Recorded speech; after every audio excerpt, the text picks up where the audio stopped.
Assalamualaikum warahmatullahi wabarakatuh. Mari kita buka silaturahmi kajian kita malam ini dengan membaca Ummul Quran surah Al-Fatihah. A'udzubillahi minasyaitonirrajim. Bismillahirrahmanirrahim. Alhamdulillahirabbil alamin arrahmanirrahim maliki yaumiddin. Iyyaka na'budu wa iyyaka nasta'in. Ihdinas siratal mustaqim. Siratal ladzina an'amta 'alaihim ghairil maghdubi 'alaihim waladdallin. Innal hamdalillahi nahmaduhu wa nasta'inuhu wa nastaghfiruhu wa na'udzu billahi min syururi anfusina wa min sayyiati a'malina.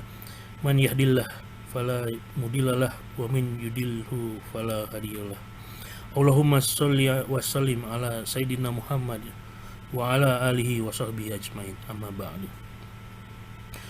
Alhamdulillah pada kesempatan malam ini kita semua beroleh nikmat sehat, nikmat luang dan nikmat hidayah untuk bisa menimba ilmu di dalam kajian daring kita bertema adab dalam bertamu, ya, sebuah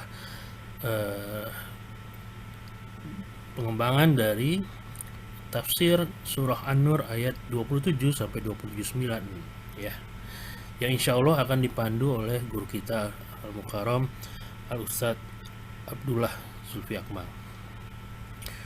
Raditu billahi robba wa bi islami dina wa bi muhammadin nabiyya wa rasulullah.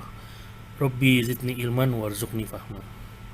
Mohon pada saudara-saudaraku sahibul majlis untuk mensunyikan mikrofon selama sesi penyampaian materi dari Ustaz.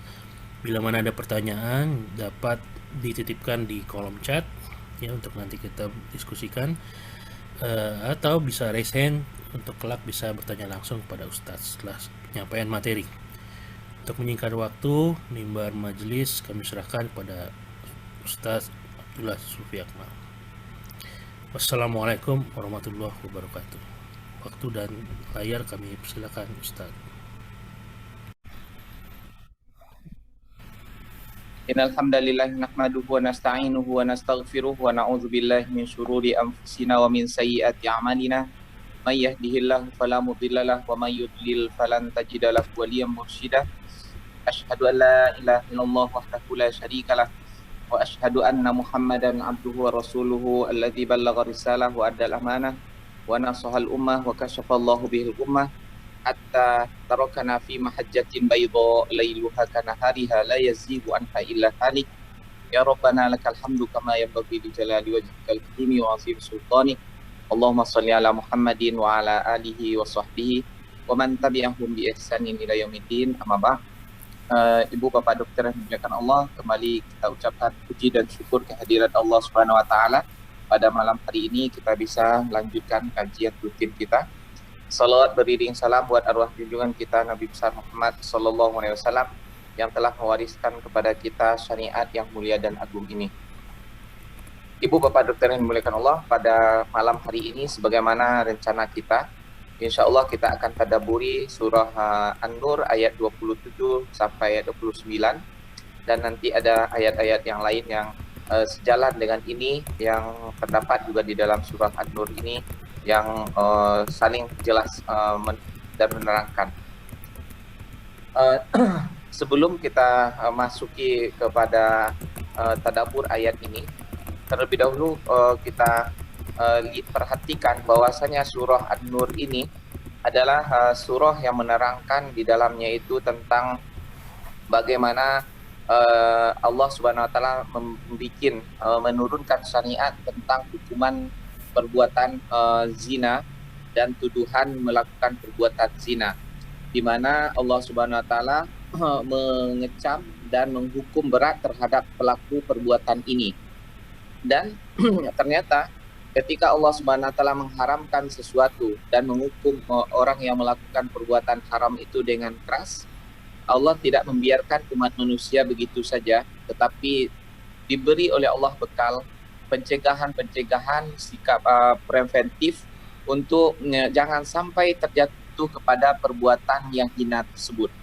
Oleh karena itu pada ayat-ayat selanjutnya seolah-olah Allah berkata kepada kita, perhatikanlah hal-hal berikut ini di mana kalau kalian perhatikan hal berikut ini, insya Allah kalian akan selamat dari perbuatan yang hina tersebut dan kalian tidak terjatuh kepada hukuman yang sangat menyakitkan, dan bukan sekedar menyakitkan tetapi juga menghinakan kalian di hadapan manusia dan di hadapan Allah Subhanahu wa taala. Jadi ini adalah surah kehormatan atau surah yang memelihara kehormatan manusia agar jangan jatuh kepada kehinaan. Baik, Ibu Bapak dokter yang dimuliakan Allah, pada ayat ke-27 ini Allah Subhanahu wa taala memberikan kepada kita suatu pengajaran yang sangat mulia tentang adab untuk bertamu ke rumah orang. Apa kata Allah? A'udzubillahi minasyaitonirrajim. Ya ayyuhalladzina amanu la tadkhulu buyutan ghaira buyutikum hatta tasta'nisu wa tusallimu ala ahliha. Dzalikum khairul lakum la'allakum tadhakkarun. Hai orang-orang yang beriman, janganlah kamu memasuki rumah yang bukan rumah kalian. Janganlah kalian, hai orang-orang beriman, janganlah kamu memasuki rumah yang bukan rumahmu sebelum meminta izin dan memberi salam kepada penghuninya. Yang demikian itu lebih baik bagimu agar kamu selalu ingat. Di dalam ayat ini Allah Subhanahu wa taala memulai panggilannya kepada orang-orang yang beriman. Seolah-olah ada isyarat di sini bahwasannya orang yang mampu untuk mengindahkan panggilan Allah ini atau hukum Allah yang akan disebutkan setelah ini hanyalah orang yang mempunyai keimanan di dalam dadanya. Kalau dia tidak beriman, maka dia tidak terpanggil dengan seruan ini. Apa panggilan Allah itu? Yaitu sebuah adab yang sangat mulia yang yang diperintahkan kepada umat ini agar diterapkan dalam kehidupan. Apa itu? Jangan kamu masuk ke rumah orang lain. Sebelum kita lebih dalam menjelaskan ini, kita jelaskan sebab turun ayat ini atau sababun nuzulnya. Apa kata ruya fi sababin nuzul hazil ayat anam ra'atan atat an-nabiy sallallahu alaihi wasallam faqalat ya Rasulullah inni akunu fi baiti 'alal halati allati la uhibbu ayyarani 'alaiha ahadun wala walidun wala waladun fayatini atin fayadkhulu 'alayya fa kaifa asna fanazalat al-ayah al-karimah ya ayyuhalladzina amanu la tadkhulu buyutan ghaira buyutikum sampai akhir ayat. Diriwayatkan tentang sebab turunnya ayat ini bahwa seorang perempuan mendatangi Nabi Shallallahu Alaihi Wasallam. Lalu ia berkata, wahai Rasulullah, sesungguhnya aku berada di rumahku dalam keadaan di mana aku tidak ingin dilihat oleh seorang pun, sekalipun itu adalah orang tuaku sendiri atau anakku. Namun kadang-kadang seseorang datang dan ia masuk ke kamarku tanpa permisi. Bagaimana harusnya aku berbuat? Lalu turunlah ayat ini menjelaskan, wahai orang-orang yang beriman, janganlah kamu memasuki rumah yang bukan rumahmu. Ya. Dan seterusnya. Kemudian, ikhwatifillah rahimakumullah, di dalam ayat ini Allah Subhanahu wa taala memberikan pengajaran kepada kita bahwa ada adab sopan santun untuk masuk ke dalam rumah orang, yaitu minta izin terlebih dahulu kepada tuan rumahnya dan mengucapkan salam. Dalam sebuah hadis diriwayatkan oleh sahabat Rasulullah yang bernama Sahal ibnu Sa'adi, qala ittala'a rajulun min juhri fi hujrin Nabi sallallahu alaihi wasallam wa ma'an Nabi madari yahukku bihi ra'sahu faqala law a'lamu annaka tanzuru la ta'antu bihi fi ainika innama ju'ilal isti'dzanu min ajlil basar. Hadis diriwayatkan oleh Imam Bukhari. Dari Sahal ibnu Sa'adi, ia berkata, sesungguhnya mengintip dari seseorang mengintip dari celah di rumah Nabi Shallallahu Alaihi Wasallam. Jadi dia ngintip-ngintip ke rumah Rasulullah. Lagi ngapain Rasulullah kira-kira di dalam begitu mungkin. Lalu waktu itu di tangan Nabi, ya, ada besi untuk menggaruk kepalanya. Ya. Lalu Rasulullah bersabda, setelah mengetahui bahwa rumahnya atau dirinya diintip oleh orang dari luar, andaikan aku tahu bahwa engkau mengintip, pasti aku tusuk matamu dengan besi ini. Hanya saja diharuskan minta izin sebelum masuk rumah orang itu karena pertimbangan penglihatan tadi itu. Ya, hadis ini hadis sahih diriwayatkan oleh Imam Bukhari. Jadi Allah Subhanahu wa taala melarang kita untuk masuk ke dalam rumah orang supaya mata kita tidak melihat sesuatu yang terlarang. Boleh jadi ketika kita masuk ya tanpa permisi, dia belum memakai pakaian yang sempurna sehingga menutup auratnya. Atau boleh jadi kita masuk ternyata dia lagi berduaan dengan istrinya. Atau kita masuk istrinya belum menutup aurat atau anak-anak perempuannya. Dan banyak lagi. Boleh jadi ketika kita masuk ke rumahnya tanpa permisi, rumahnya lagi centang perenang. Kenapa? Karena anaknya mungkin membuat berantakan barang-barang di rumahnya. Banyak sekali aib-aib yang terdapat di rumah orang yang kita dilarang untuk mengintipnya sebelum kita diizinkan oleh tuan rumah untuk memasukinya. Kemudian Rasulullah SAW mengajarkan kepada kita kalau kita mesti berhati-hati jangan sampai mata kita ini masuk ke dalam rumah orang tanpa sepengetahuan atau tanpa izin tuan rumah, bagaimanapun keadaannya. Ya.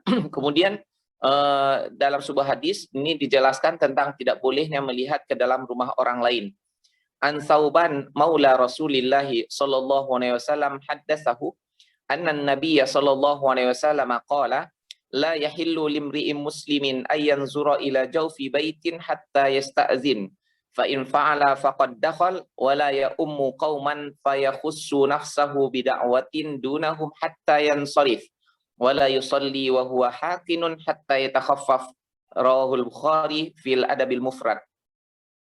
Dari Sauban, pembantunya Rasulullah SAW, bahwasanya Rasulullah SAW pernah bersabda, tidak halal bagi seorang muslim melihat ke dalam rumah orang lain hingga ia minta izin. Jika ia melakukan itu berarti ia sudah masuk. Dan tidak pantas seseorang mengimami suatu kaum, lalu ia mengkhususkan dirinya saja dalam berdoa tanpa menyertakan mereka sampai ia pergi. Jadi Rasulullah dalam satu hadis ini menjelaskan beberapa perkara begitu. Yang pertama, dilarang untuk melihat atau mengintip ke rumah seseorang atau ke rumah orang lain tanpa izin terlebih dahulu oleh tuan rumah. Kemudian ketika seseorang menjadi imam, maka dia tidak boleh berdoa untuk diri pribadinya, tetapi dia berdoa untuk umum. Jadi pakai sigot atau kata-kata ya, kita gitu, atau kami. Jangan saya, padahal dia adalah menjadi imam begitu.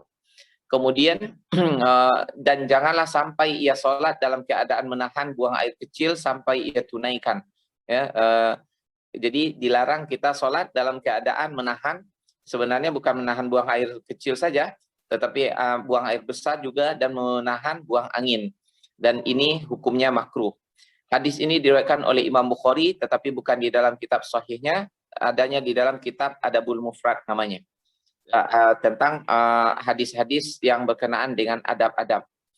Kemudian ibu bapak ini dimuliakan Allah, kata Rasulullah SAW selanjutnya, an Abi Hurairah anna Nabiyya sallallahu alaihi wasallam qala idza dakhala al-basaru fala izna.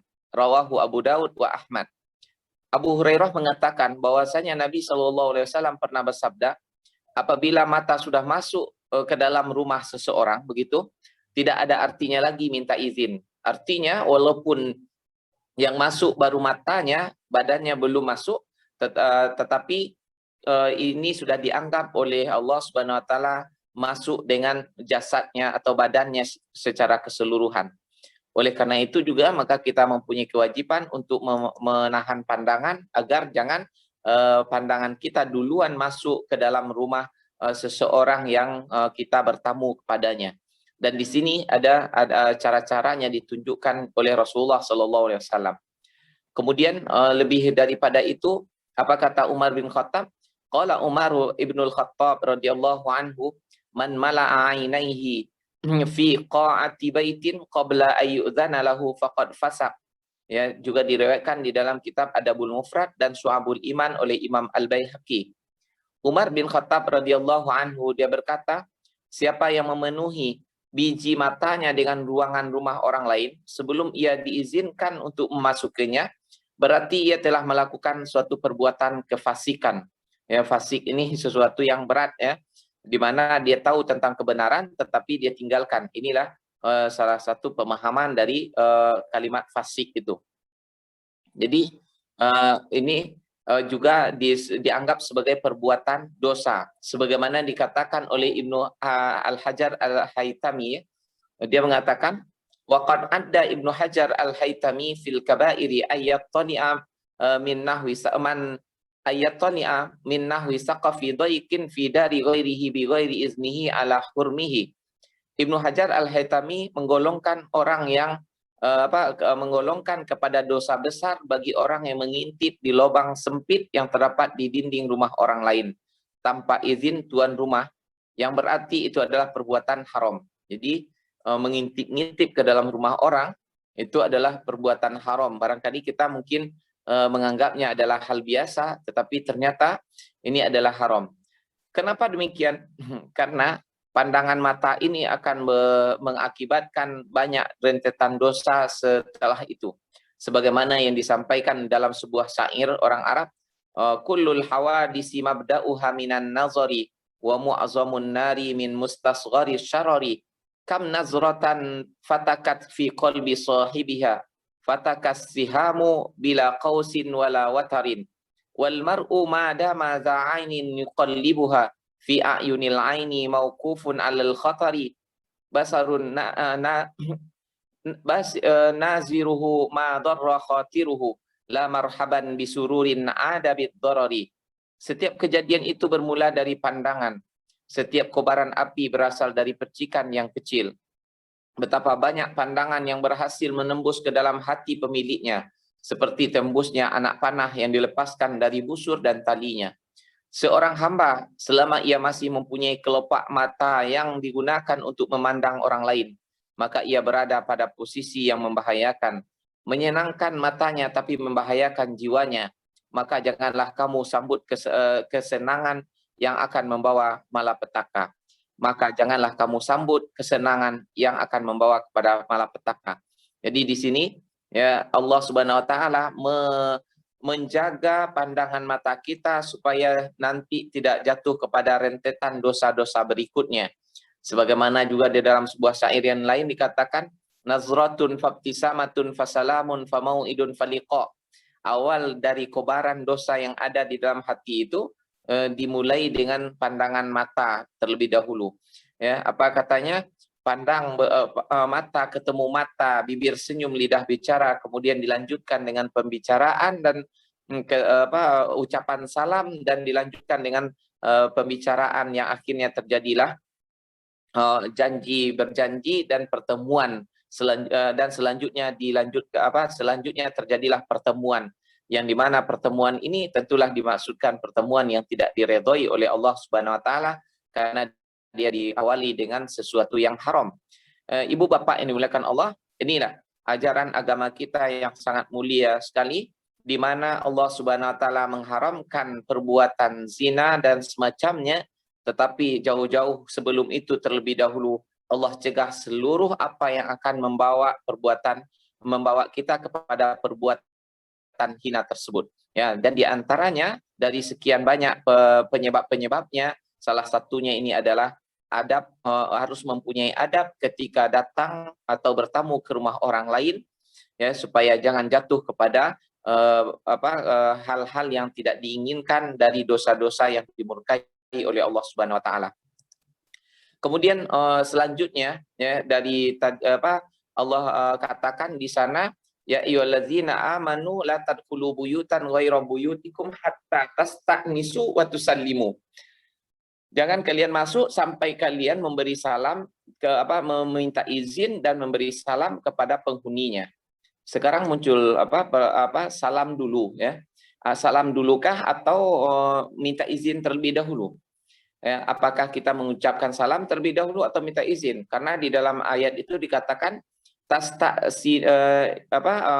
hatta tasta'nisu wa tusallimu, minta izin dulu di sana baru mengucapkan salam. Sementara di dalam hadis dikatakan an Kaldah ibni Hambal anna Safwan bin Umayyah ba'asahu ila Rasulillah sallallahu alaihi wasallam bila banin wajadayah wa da'a ilbisi wan nabiy sallallahu alaihi wasallam bi a'la Makkah. Fadakhaltu wa lam usallim faqala irji' faqul assalamu alaikum wa dzalika ba'da ma aslama Safwan ibnu Umayyah. Diriwayatkan dari Kaldah bin Hanbal bahwa Safwan bin Umayyah mengutusnya menemui Rasulullah sallallahu alaihi wasallam membawa susu. Susu, kemudian anak kijang dan anak rubah. Saat itu Nabi Shallallahu Alaihi Wasallam sedang berada di perbukitan Makkah. Lalu aku masuk tanpa mengucapkan salam terlebih dahulu. Maka beliau pun bersabda, kembalilah dan ucapkanlah salam, assalamualaikum. Dan dikatakan bahwa kejadian tersebut terjadinya setelah Safwan bin Umayyah masuk Islam. Ya. Hadis diriwayatkan oleh Abu Daud dan Imam Ahmad. Jadi di dalam hadis ini dijelaskan bahwasanya minta izin setelah terlebih dahulu mengucapkan salam. Jadi salam yang didahulukan, walaupun di dalam ayat itu disebutkan minta izin baru salam. Kemudian dalam hadis yang lain dikatakan an Rib'i qala haddatsana rajulun min Bani Amir annahu ista'dzana 'ala Nabi sallallahu alaihi wasallam wa huwa fi baitin faqala aliju. Faqala an-nabiy sallallahu alaihi wasallam li khadimihi ukhruj ila hadha fa'allimhu al-isti'dzana faqul lahu qul salamun assalamu alaikum a'adkhulu. Rawahu Abu Daud. Dari Rib'i ia berkata, telah menceritakan kepada kami seorang laki-laki dari Bani Amir bahwasanya ia pernah meminta izin kepada Nabi sallallahu alaihi wasallam saat beliau di dalam rumah. Ia berkata, bolehkah saya masuk? Nabi Shallallahu Alaihi Wasallam berkata kepada pelayannya, temuilah orang ini dan ajari dia cara minta izin, suruh dia mengucapkan salam terlebih dahulu, kemudian dia katakan, bolehkah saya masuk? Nah, jadi assalamualaikum terlebih dahulu, kemudian baru kita minta izin kepada kepada tuan rumah untuk masuk ke rumahnya. Kemudian ada lagi riwayat lain yang berasal dari Ibnu Abbas. An Ibni Abbas an Umar annahu atan Nabiyya sallallahu alaihi wasallam wa huwa fi mashrubatin lahu. Faqala assalamu alayka ya Rasulullah. Alaikum ayadkhulu Umar, ya. Assalamu alaikum ayadkhulun Umar. Rawahu Abu Daud. Dari Ibnu Abbas, dari Umar, bahwasanya saat Nabi sallallahu alaihi wasallam sedang minum, ia pernah mendatangi beliau seraya mengucapkan assalamualaikum, apakah Umar boleh masuk, gitu. Inilah cara minta izin untuk masuk ke dalam rumah orang, mendahulukan mengucapkan salam sebelum kita mengatakan apakah saya boleh masuk. Namun demikian, sungguh pun demikian, ulama menjabarkan lebih detail. Apa katanya? Minta izin dulukah atau salam duluan? Kejelasannya adalah bila orang yang datang melihat ada di antara anggota rumah, ya, di depan rumahnya, atau dia sudah terlebih dahulu bertemu dengan salah seorang tuan rumah, dahulukan mengucapkan salam. Setelah itu baru minta izin untuk masuk. Jadi ketika kita umpamanya mau masuk ke rumah orang, mau bertamu begitu, ada tuan rumahnya duduk di teras atau lagi berdiri di tamannya, maka ketika itu kita terlebih dahulu mengucapkan salam, baru kita minta izin untuk masuk. Sementara apabila tidak melihat seorang pun di rumahnya itu atau di depan rumahnya, dahulukan minta izin dengan mengetuk pintu atau memencet bel bila ada, ya. Kita pencet belnya atau kita minta memanggilnya, ya, kita panggil Pak Budi gitu umpamanya kalau dengan bahasa kita. Baru setelah tuan rumahnya keluar, maka kita ucapkan assalamualaikum. Jadi fleksibel bagaimana kondisi pada waktu itu. Kemudian ikhwati fillah rahimakumullah, ternyata permasalahan atau ajaran tentang minta izin ini sangat detail sekali diuraikan oleh Rasulullah Shallallahu Alaihi Wasallam. Berapa kali kita boleh minta izin? Dalam sebuah hadis yang cukup panjang diceritakan bahwasanya suatu kali, ya, hadis ini diriwayatkan oleh Bukair al-Asad, ya. Bisri bin Said menceritakan kepadanya bahwa ia pernah mendengar Abu Sa'id Al-Khudri berkata, suatu kali kami berada di suatu majlis Ubay bin Ka'ab. tiba-tiba datang Abu Musa al-Asy'ari. Jadi siapa Abu Sa'id al-Khudri ini adalah orang asli Madinah atau kaum Ansor. Dia pada waktu itu duduk di majelisnya Ubay bin Ka'ab ya. Ubay bin Ka'ab ini pembesarnya sahabat ahli Al-Qur'an begitu ya. Orang Madinah juga orang Ansor. Tiba-tiba datang pada waktu itu Abu Musa al-Asy'ari, sahabat Rasulullah yang ahli Al-Qur'an juga, yang mempunyai suara merdu yang dikatakan oleh Rasulullah seolah-olah dia diberi mazmurnya Nabi Daud atau keindahan suara Nabi Daud. Dalam keadaan waktu itu Abu Musa al-Asy'ari datang dalam keadaan murung ya, seperti kesal di wajahnya itu. Kemudian dia berdiri di hadapan orang-orang yang hadir pada waktu itu. Dan yang disebutkan di sini yang ada adalah Ubay bin Ka'ab bersama Abu Sa'id al-Khudri.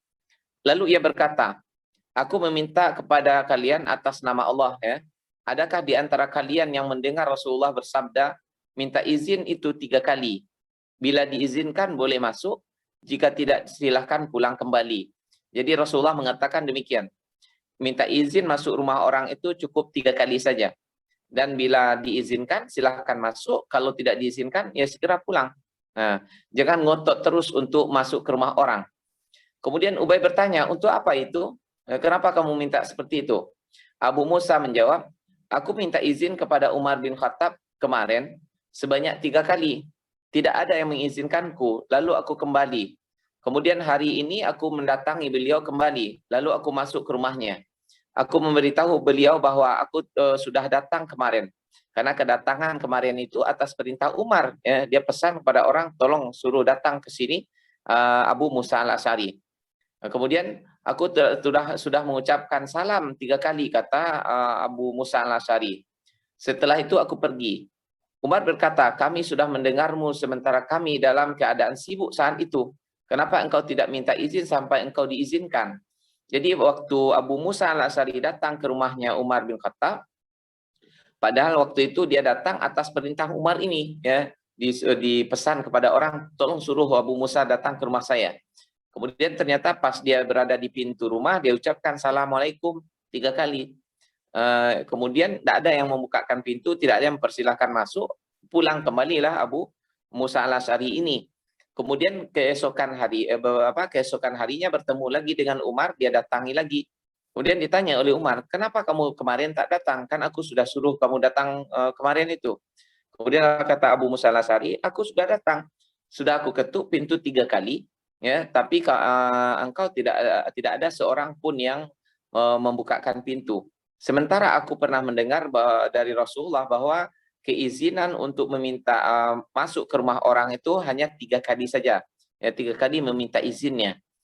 Kemudian apa kata Umar? Ini permasalahan bukan sembarang masalah. Ini adalah ucapan Rasulullah. Ya, aku tak pernah mendengar Rasulullah berkata seperti itu. Ya, sekarang kamu datangkan apa? Ketika kamu datang kemarin itu, aku lagi sibuk. Dijelaskan terlebih dahulu. Kami lagi sibuk di dalam, kenapa kamu tidak minta izin sampai kami mengizinkanmu? Maksudnya berulang-ulang lah begitu sampai kami menyuruh kamu masuk. Kata Abu Musa, aku telah mendengar Rasulullah bersabda bahwa minta izin itu cuma 3 kali bolehnya. Apa kata Umar bin Khattab? Coba kamu datangkan saksi, kalau enggak aku akan memukulmu. Ya, Abu Musa menjawab, ya, aku sudah minta izin sebagaimana aku mendengar Rasulullah. Umar berkata lagi, demi Allah, aku betul-betul akan memukul punggung dan perutmu. Atau engkau datangkan orang yang akan menjadi saksimu atas hal ini. Lalu Ubay bin Ka'ab berkata, demi Allah, yang akan membantumu memberikan kesaksian di hadapan Umar adalah yang paling muda di antara kita yang hadir di sini ini. Kemudian apa kata Ubay bin Ka'ab? Berdirilah wahai Abu Sa'id. Lalu aku berdiri hingga aku mendatangi Umar, kata Abu Sa'id al-Khudri. Aku berkata kepada Umar, aku betul-betul mendengar Rasulullah bersabda seperti itu, bahwa minta izin masuk rumah orang ini adalah 3 kali saja. Kemudian barulah Umar merasa tenang, dan dia sebenarnya menuntut Abu Musa melakukan itu adalah karena dia khawatir, sekaligus juga mengajarkan kepada orang bagaimana cara mendengarkan hadis dari Rasulullah. Jangan sampai orang mengarang-arang tentang Rasul. Kenapa? Karena ini adalah dosa besar. Ya, sebagaimana kata Rasulullah, Man kadzdzaba alayya muta'ammidan falyatabawwa maq'adahu minan nar. Siapa yang membuat cerita bohong tentang aku, maka berarti dia sudah menyediakan kaplingnya di dalam api neraka. Jadi bahaya sekali berbohong mengatasnamakan Rasulullah Sallallahu Alaihi Wasallam. Kemudian selanjutnya Rasulullah Sallallahu Alaihi Wasallam juga bersabda dalam sebuah hadis yang diriwayatkan oleh Abu Hurairah, ya. Al-istizanu salas, minta izin itu dibolehkan 3 kali. Bil ula yastansitun, ya. Dengan yang pertama memberi kesempatan tuan rumah untuk mendengar. Maksudnya apa? Ketika kita umpamanya memanggil atau memencet bel, di saat itu tuan rumah dia melihat siapa ini yang mendengarkan baik-baik, siapa ini orang yang datang. Kemudian wabisani yastaslihun, dengan yang kedua mereka berberes-beres, ya. Mungkin rumahnya masih berantakan, dibersihkan dulu sebentar. Kemudian mungkin istrinya belum berpakaian lengkap, pakai jilbab, dia persiapkan terlebih dahulu. Atau tuan rumah bajunya tidak pantas untuk menerima tamu karena sederhana sekali, dia ganti terlebih dahulu, ya. Ini yastaslihun. Kemudian juga mungkin di dalam rumah itu suasananya belum kondusif, pokoknya disiapkan semuanya. Wa bisa lisah ya'zanuna aw yaruddun. Dengan yang ketiga mereka memberikan izin atau menolak tamu tersebut. Kemudian ibu bapak dokter yang dimuliakan Allah, berapa lamanya kita menunggu, ya, untuk meminta izin tersebut? Dijelaskan oleh ulama, minta izin ini 3 kali. Untuk yang pertama sekali, sebelum kita meminta izin untuk yang kedua kali, dikasih jeda yang cukup panjang. Ya, pertama sekali mungkin kita datang ke rumah orang karena tidak ada belnya, kita ketuk pintunya. Begitu. Kemudian setelah itu kita tunggu sepanjang 1 rakaat sholat. Begitu di dalam ajarannya. 1 rakaat sholat. Kira-kira 1 rakaat sholat berapa menit, ya? Kalau kita orang Indonesia paling-paling 3 menit. Jadi kita tunggulah sepanjang 3 menit. Kemudian kalau tidak juga kita ketuk sampai sampai 3 menit pula kita menunggunya. Ya, bukan kita gedor-gedor terus gitu sampai tuan rumah keluar. Keluar, tuan rumah begitu. Karena ada kebiasaan di antara orang ketika dia mengetuk pintu itu dia gedor-gedor terus, kemudian matanya mengintip-ngintip masuk. Nah, ini adalah perbuatan haram. Jadi tidak diizinkan demikian. Kita ketuk, kemudian tunggu saja sampai kira-kira 3 menit lah gitu.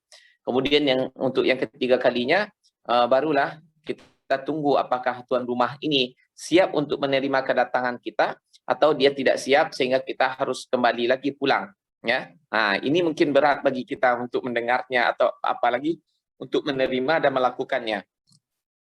Di mana apabila tuan rumah itu mengatakan bahwasanya dia tidak siap menerima kita, wajib pada saat itu kita pulang, ya. Jangan kita ngotot begitu, ya. Ini untuk yang selanjutnya. Jadi kita diberi kesempatan untuk menunggu kira-kira 3 menit lah begitu. Jangan cepat terus-terusan kita ketuk sampai tuan rumah keluar. Ini adalah perbuatan yang sangat bertentangan dengan ajaran Islam. Selanjutnya, apakah harus minta izin juga kepada mahram, ya, kepada mahram kita? Dalam sebuah hadis yang diriwayatkan oleh Atha bin Yasar bahwasanya Rasulullah Shallallahu Alaihi Wasallam ditanya oleh seseorang, ya. Orang itu berkata, wahai Rasulullah, apakah aku harus minta izin pula kepada ibuku? Rasulullah menjawab, iya. Orang itu berkata lagi, aku bersamanya di rumah.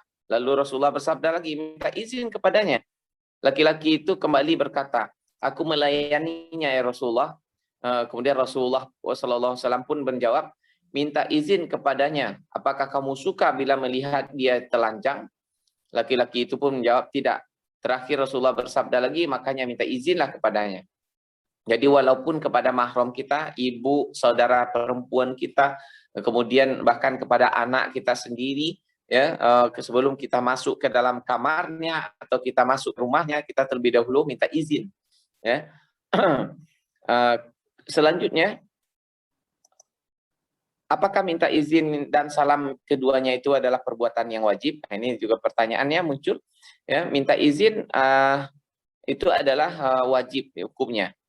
Kenapa? Karena Rasulullah mengatakan innama ju'ilal istizanu min ajlil basar.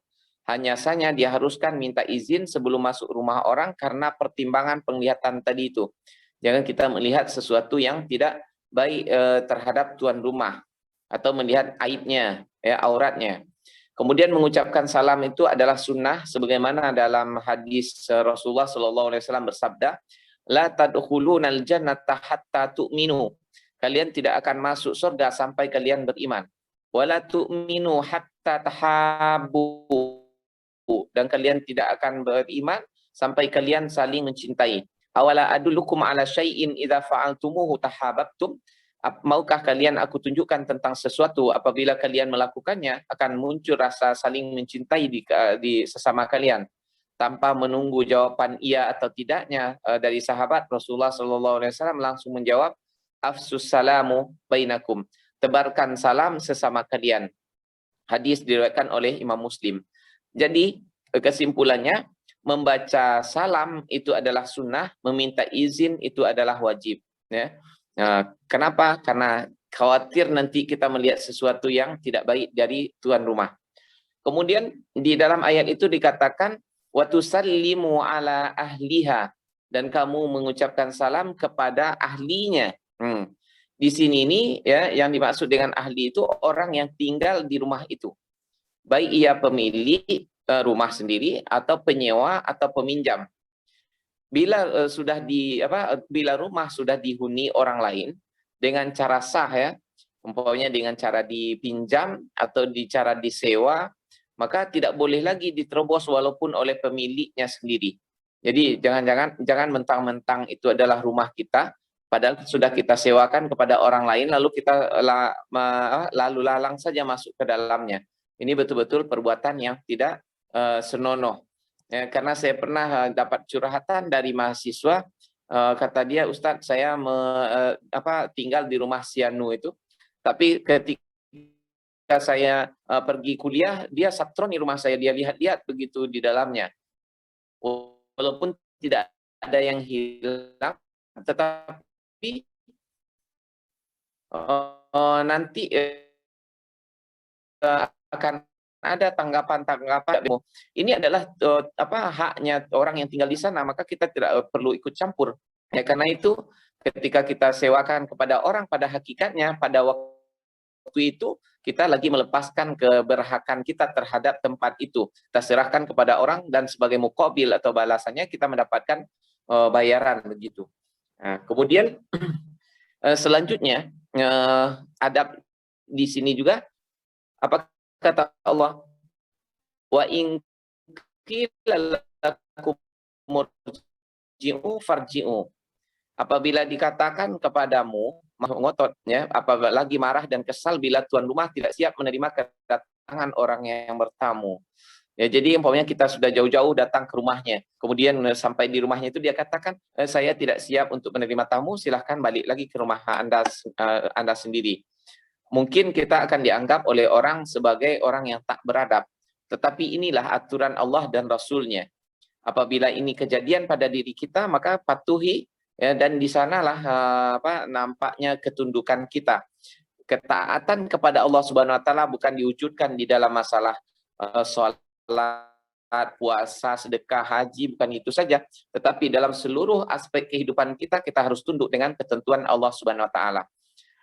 Tentang hal ini, ya, apabila ada tuan rumah mengatakan kembalilah, maka kembalilah ini, ya. Suatu kali ada seseorang datang kepada Ali bin Abi Thalib dalam kondisi wajah cemberut, menahan marah begitu. Kemudian ditanya oleh Ali bin Abi Thalib, kenapa kamu begitu? Kata dia, aku bertamu ke rumah si fulan, ya. Kemudian aku sudah mengucapkan salam, minta izin, kemudian dia ada di rumah. Saya lihat dia tenang-tenang saja, bukan dalam kondisi sibuk. Kemudian dia katakan kepada aku, kembalilah kamu. Ya, kami tidak siap menerima tamu pada hari ini. Maka dia kesal, dia temui Ali bin Abi Thalib. Ali bin Abi Thalib justru bertanya, siapa orangnya? Kemudian setelah tahu Ali bin Abi Thalib, dia pergi langsung ke rumah orang tersebut, tujuannya supaya dia diusir pula oleh orang seperti itu tadi. Kenapa? Karena seluruh ayat Al-Quran ini sudah diamalkan kecuali yang satu ini. Wa in qila lakum irji'u farji'u. Apabila dikatakan oleh tuan rumah kepadamu, kembalilah pulang, maka kembalilah. Kenapa? Karena Ali bin Abi Thalib selama ini justru dieluk-elukkan orang. Ya, senang sekali kalau orang kalau dia datang ke rumah orang. Dengan harapan kali ini ketika dia datang dia diusir pula oleh tuan rumah, kesempatan bagi dia untuk mengamalkan ayat ini. Begitu sekali Ali bin Abi Thalib ini inginnya mengamalkan ayat Allah. Maka dia datangilah orang yang tadi itu yang dia mengusir tamu sebelumnya. Lalu dia ketuk pintu oleh Ali bin Abi Thalib. Kemudian ditanya, siapa? Ali. Pas dia lihat justru dia sambut dengan meriah, dengan sangat terhormat. Kenapa? Yang datang adalah sepupu Rasulullah, ya, orang terhormat begitu. Kecewalah Ali bin Abi Thalib. Dia datang supaya diusir oleh tuan rumah, justru sekarang dimuliakan begitu. Nah, ibu bapak yang dimuliakan Allah, andaikan kita mengalami hal ini, maka kita harus legowo dengan senang hati menjalankan perintah Allah ini. Itu yang terbaik bagimu. Huwa azka lakum wa, kata Rasulullah, itu yang lebih bersih bagi kalian. Kemudian ketika kita umpamanya mengetuk pintu, ditanya oleh tuan rumah di dalam, maka jelaskan nama kita dengan sebutkan nama kita dengan jelas. Dalam sebuah hadis an Jabir ibni Abdullah radhiyallahu anhu yaqul ataitu Nabiy sallallahu alaihi wasallam fi dainin kana ala abi fa daqaqtu al-baba faqala man dha faqultu ana faqala ana ka'annahu karihaha, rawahu Bukhari. Dari Jabir bin Abdullah radhiyallahu anhu, dia berkata, aku menemui Nabi sallallahu alaihi wasallam karena urusan hutang ayahku. Lalu aku mengetuk pintu rumah beliau. Beliau bertanya, siapa itu? Aku menjawab, saya. Beliau bersabda, saya, seolah-olah beliau membencinya. Jadi jangan mengucapkan saya saja, ya, karena tuan rumah tidak tahu itu siapa saya. Nah, kemudian juga bukan sekedar itu, hilangkan kesamar-samaran.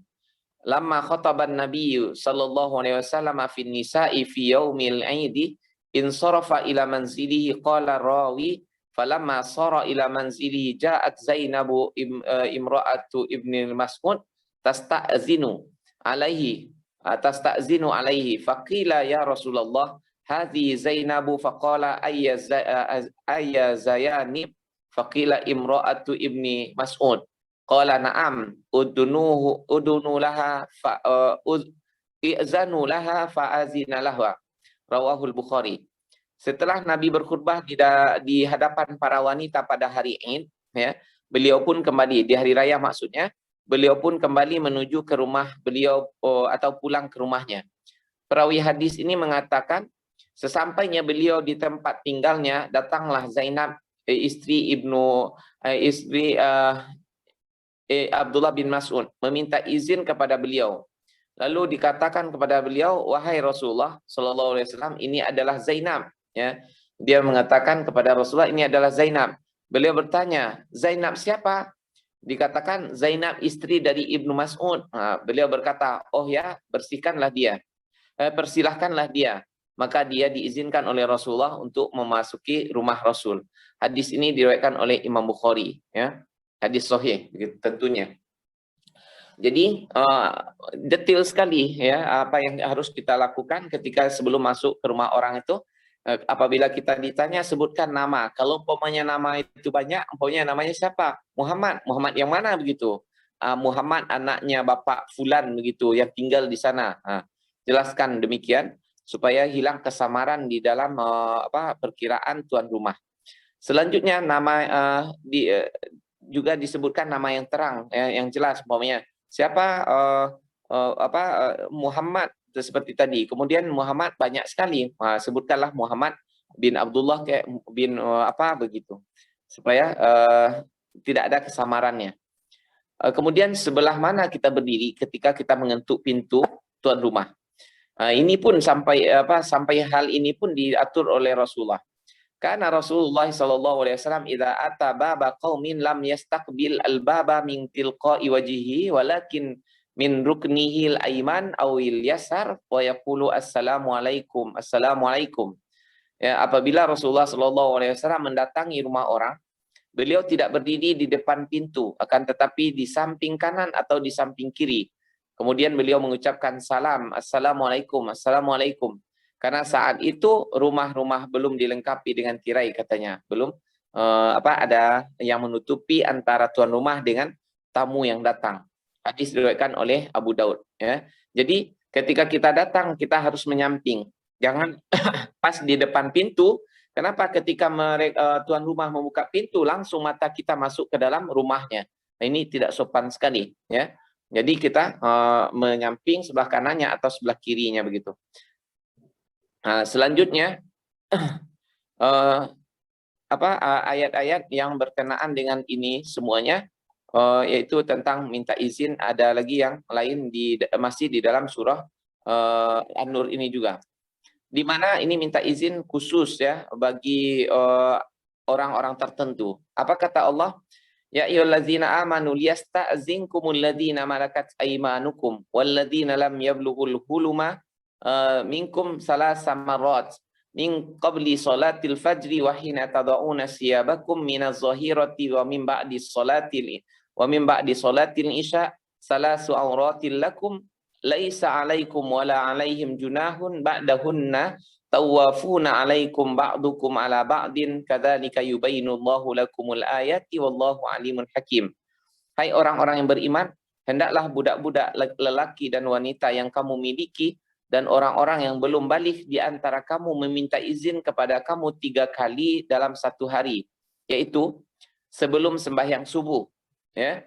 Ketika kamu menanggalkan pakaian luarmu di tengah hari dan sesudah sembahyang isya. Itulah 3 aurat bagi kamu. Tidak ada dosa atasmu dan tidak pula atas mereka. Dan tidak pula atas mereka selain dari 3 waktu itu. Mereka melayani kamu, sebagian kamu sebagian kamu ada keperluan kepada sebagian yang lain. Demikianlah Allah menjelaskan ayat-ayat bagi kamu dan Allah Maha mengetahui lagi Maha bijaksana. Di dalam ayat ini ada 3 waktu yang harus kita perhatikan agar orang tidak masuk dengan leluasa ke tempat atau ke kamar kita begitu. Dalam ayat di atas Allah memerintahkan kaum mukminin agar para pelayan dan yang mereka miliki dan anak-anak yang belum balik meminta izin kepada mereka pada 3 waktu. Ya. Jadi kalau anak kita ingin masuk ke dalam kamar kita, diajari dari semenjak kecil, ketuk dulu pintu papa ya, pintu mama ya. Jangan masuk dengan sembrono begitu saja tanpa terlebih dahulu memberitahu kepada orang tuanya. Pertama sekali ya, waktu yang harus diperintahkan anak-anak kita minta izin kepada kita itu, dan ini anaknya yang belum balik ya, yaitu sebelum sholat subuh. Karena biasanya orang-orang pada waktu itu sedang nyenyak tidur di pembaringan mereka. Jadi khawatirnya nanti terlihat auratnya. Kemudian kedua, ketika kamu menanggalkan pakaian luarmu di tengah hari, yaitu pada waktu tidur siang. Karena pada saat itu orang-orang melepas pakaian mereka untuk bersantai bersama keluarga. Kemudian yang ketiga, sesudah sholat isya, karena saat itu adalah waktu tidur. Ya. Pelayan dan anak-anak diperintahkan agar tidak masuk menemui ahli bait pada waktu-waktu tersebut, karena dikhawatirkan seseorang sedang bersama istrinya atau sedang melakukan hal-hal yang bersifat pribadi yang dia tidak ingin ada orang lain yang mengetahuinya.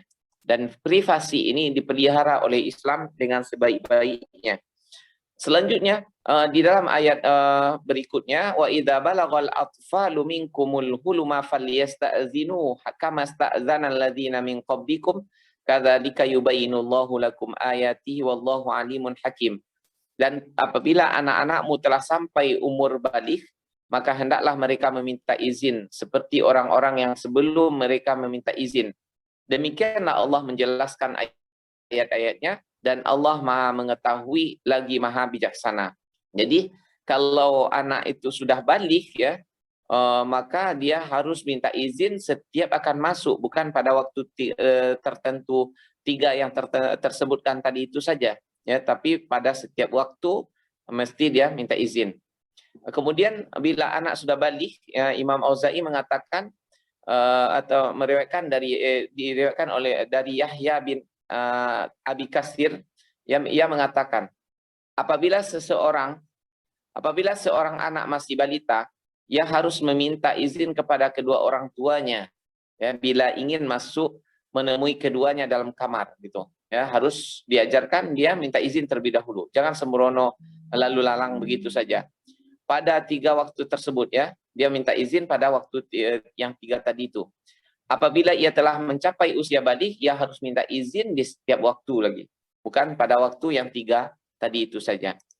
Ibu bapak yang dimuliakan Allah, ini baru penjelasan ayat yang pertama, ya, la tadkhulu buyutan ghairu buyutikum. Jangan kalian masuk ke rumah yang bukan rumah kalian sampai kalian minta izin dan mengucapkan salam. Selanjutnya, fa illam tajidu fiha ahdan fala tadkhuluha. Kalau tidak menemukan seseorang di rumah itu, maka jangan masuk ke dalamnya. Hatta yu'zana lakum, sampai ada yang memberikan izin kepadamu. Dan apabila dikatakan wa in qila lakum irji'u farji'u, apabila dikatakan pada kalian kembalilah, maka kembalilah. Wa azka lakum, itu yang lebih suci bagi kalian. Wallahu bima ta'maluna basir, dan Allah wallahu bima ta'maluna alim, bahwasanya Allah Maha mengetahui terhadap apapun yang kalian lakukan. Kemudian selanjutnya di sini ayat 29 Allah mengatakan laisa alaikum junahun an tadkhulu buyutan ghairu maskunatin fiha mata'un lakum wallahu ya'lamu ma tubduna wa ma taktumun. Ya. Kata Allah, tidak ada dosa atasmu memasuki rumah yang tidak disediakan untuk didiami. Nah, ini kebiasaan orang-orang dulu yang sekarang disebut dengan rumah singgah, ya. Rumah ini rumah bebas, siapapun boleh masuk ke dalamnya. Begitu.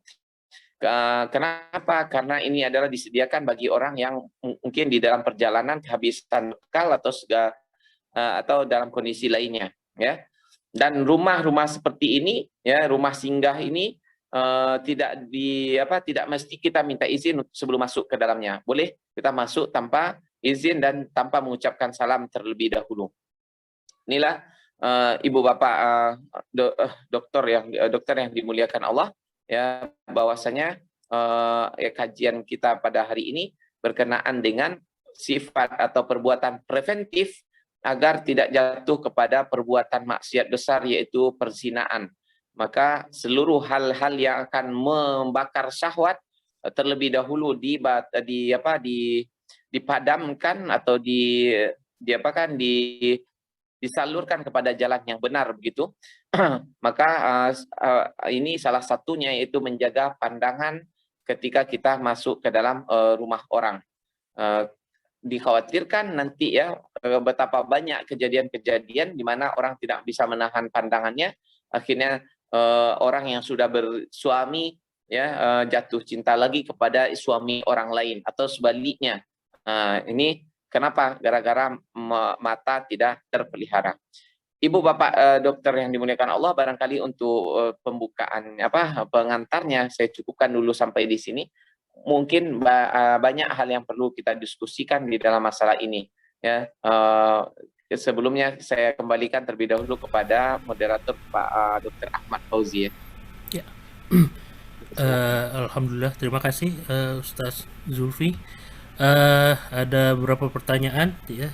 Yang pertama mengenai definisi dari rumah yang ditamukan, ya. Seperti kita tahu, secara fisik, ya, rumah sekarang kan didahului dengan adanya pagar atau gerbang, ya. Jadi apakah sejauh mana nih yang disebut sebagai konteks rumah sekarang, ya, apakah hal-hal yang tadi secara detail sudah dijelaskan di dalam Al-Quran dan hadis itu berlaku saat tamu itu masih berada di luar pagar atau gerbang, atau sebelum dari pintu masuknya, yang pertama. Kemudian yang kedua, ada pertanyaan dari Bu Weni, ya. Assalamualaikum Ustaz, mau bertanya, saat ini bertamu sudah lebih luas lagi. Definisinya bukan fisik datang ke rumah, tapi bisa dalam bentuk kehadiran melalui video call dan lain-lain, atau bertamu ke ranah media sosial ya dari seseorang ya. Ya. Apakah ini termasuk juga adab-adabnya berlaku sesuai cakupan ayat? Ya, kira-kira itu pertanyaan pertama mengenai definisi bentuk fisik dari rumahnya, Ustadz. Mohon penjelasan. Ya. Ya. Orangnya tinggal ya, kalau yang sudah ada pagar jauh di luarnya itu bukan termasuk rumah lagi, tapi ini ruangan sebelum masuk ke dalam rumah. Kalau itu boleh saja mata kita masuk ya, terlebih dahulu pokoknya lihat tamannya segala macam. Kenapa? Ini memang ruangan terbuka. Tapi kalau kita umpamanya sudah sampai masuk ke dalam, kemudian sampai di teras rumahnya, kadang-kadang kan ada orang ya. Ini mungkin bagi rumahnya yang ada di komplek yang memang ada pagar begitu segala macam, tentu jelas. Tetapi bagi yang dia rumahnya pokoknya seperti komplek yang tidak ada batas-batasan pagar segala macam, itu bisa orang mengintip-ngintip saja begitu, maka ini harus menjaga kesopanan agar tidak mengintip masuk ke dalam rumah orang itu.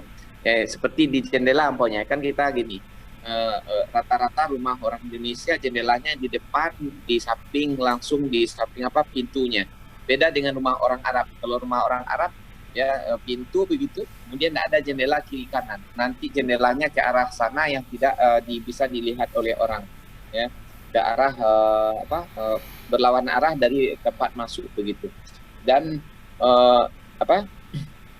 yang paling penting bahwasanya kita tidak mendahulukan mata masuk ke dalam rumah orang ketika kita bertamu sebelum diizinkan kita untuk masuk. Nih yang pertama. Kemudian seterusnya tentang kondisi kita pada hari ini, bertamu itu tidak saja langsung fisik datang ke rumah orang lain, ya. Dan sebenarnya ini juga untuk mengatasi hal ini sebenarnya kita sudah punya cara ya, seperti kita beritahu dulu sebelum datang dengan telepon dan segala macam. Nah, tapi oleh karena itu bisa juga kita pakaikan kepada bertamu kepada media sosial orang. Contoh begini, menelpon. Kadang-kadang orang tidak mempertimbangkan ketika dia menelpon, ini waktunya kapan ini. Jelas ini adalah waktu sholat. Orang ini yakin dia lagi sholat di masjid. Tidak dipertimbangkan itu, ditelepon sering-sering begitu. Ya, insya Allah umpamanya seperti orang seperti saya lah ya. Insya Allah kalau waktu sholat pasti ada di masjid. Ini sering sekali, justru di waktu sholat dia telepon banyak-banyak, dia berulang-ulang begitu, ngotot lagi. Nah ini tidak benar. Sampai sekarang kita juga bisa katakan bahwasanya menelpon orang sampai 3 kali telepon itu ya, sampai 3 kali miss call gitu. Kalau tidak diangkat juga jangan terus-terusan ngotot gitu, ya. Karena boleh jadi itu orang yang punya handphone ini yang kita tuju ini lagi sibuk, dia tidak sempat untuk mengangkat handphone kita, atau dia lagi menghadapi pembicaraan dengan orang lain, kita ngotot terus, ya. Nah, apalagi dalam waktu sholat, saya sering sekali menemukan hal seperti ini, ya. Nah, sekalian ibu bapak dokter yang dimuliakan Allah, karena ini ada berhubungan dengan telepon tadi itu, umpamanya ketika kita sebelum sholat diingatkan oleh imam, siapa yang harap handphonenya dia nonaktifkan atau disilentkan begitu. Ternyata kita lupa satu kali karena terlambat mungkin gitu, lupa kita mematikan. Pas lagi sholat nih dipanggil-panggil begitu, ya, terganggu orang sekitarnya, volumenya lagi 100 pula begitu. Ini dalam kondisi seperti ini tidak ada salahnya orang yang punya handphone mengambil handphone dari sakunya kemudian dia matikan. Walaupun dia bergerak agak banyak tidak masalah. Kenapa? Ini gerakan yang dibutuhkan di dalam sholat. Kalau dia tidak lakukan justru merusak sholat orang lain, tanggung dosa bagi dia. Ya, maka supaya dia tidak terlalu banyak dosanya langsung dia matikan. Ya, jangan biarkan. Ini kadang-kadang orang ngotot lah, dia membiarkan, katanya nanti batal sholat saya. Tidak dipertimbangkan sholat orang lain batal gara-gara dia. Apalagi kalau ringtone-nya itu nyanyi-nyanyian yang tak pantas kedengaran di masjid gitu. Ini yang pertama ya. Jadi betul lah, sekarang minta izin itu bukan sekedar ketika fisik kita datang ke rumah orang lain, bisa juga dengan media sosial seperti tadi telepon. Kemudian juga umpamanya ketika kita menanggapi di apa di dinding FB orang atau yang lain-lain, ini juga harus dengan cara yang terhormat, ya, cara-cara yang jangan sampai menyinggung orang. Adapun membuka umpamanya dinding wall orang, kemudian kita lihat foto segala macam, ini tidak termasuk. Kenapa?